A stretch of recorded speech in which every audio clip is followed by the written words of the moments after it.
సత్య సాక్షి అనుదిన మన్నా ద్వారా మీ అందరికీ శుభోదయం. ఈ నూతన నెలలోకి ప్రభు ఇచ్చిన దినాన్ని బట్టి ఆయనకే మహిమ కలుగును గాక. నేడు యొక్క వాగ్దానము సామెతల గ్రంథము 13వ అధ్యాయం 21వ వచనం. నీతిమంతులకు మేలు ప్రతిఫలముగా వచ్చింది. ప్రియ సహోదరి సహోదరులారా, ఈ నూతన నెలలో సిద్ధపడుతున్న లేదా అనేక ప్రణాళికలతో ఆలోచనతో మనకు దేవుని యొక్క వాక్యం సెలవిస్తుంది, నీతిమంతులకు ప్రతిఫలము అనుగ్రహించబడను. చాలాసార్లు ఈ లోక ప్రయాణంలో కొన్ని సవాళ్ళు ఎదుర్కొంటాం.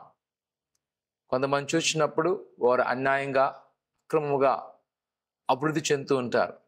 వారిని చూసి అనిపిస్తుంటుంది, నా జీవితం ఏమిటి ఇలాగున్నది, వారేంటి అన్యాయమైన భక్తిహీనులైన బాగానే ఉన్నారు, నాకైతే ఏమీ లేదని.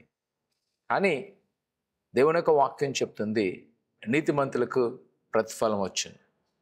ఒకవేళ వారు ఈ దినాన చాలా బలముగా కనబడుతున్నారేమో, కానీ కొన్నిసార్లు వారు చాలా మధ్య మార్గంలోనే నాశనాన్ని చూస్తూ ఉంటారు, లేదా వారి యొక్క పరిస్థితిని కోల్పోతుంటారు.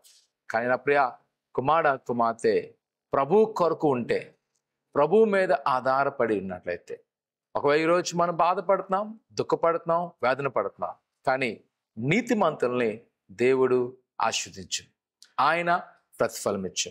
కావున ఈ నూతన నెలలో దిగులు చెందొద్దు, అధైర్యపడద్దు, ప్రభు కొరకు నిలబడండి, ఆయన కొరకు విశ్వాసంతో ఉండండి, ఆయన మన పట్ల గొప్ప కార్యం చేయండి. ప్రార్థన చేసుకుందాం. పరిశుద్ధుడా, దేవానికి కొన్నాళ్ళు నీ బిడ్డలైన వారిని జ్ఞాపకం చేసుకొని నీ దీవెన నీ ఆశీర్వదింపండి. ఇదిగో ప్రతి కొదులు యేసు నామమున తొలగించండి.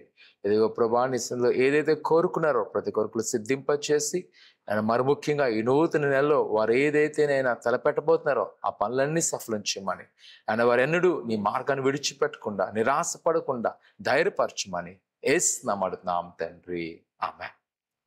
కుమార్తె ప్రభువుకు అప్పగించండి, ఆయన మీ పట్ల గొప్ప కార్యం చేయను గాక. ఆమేన్.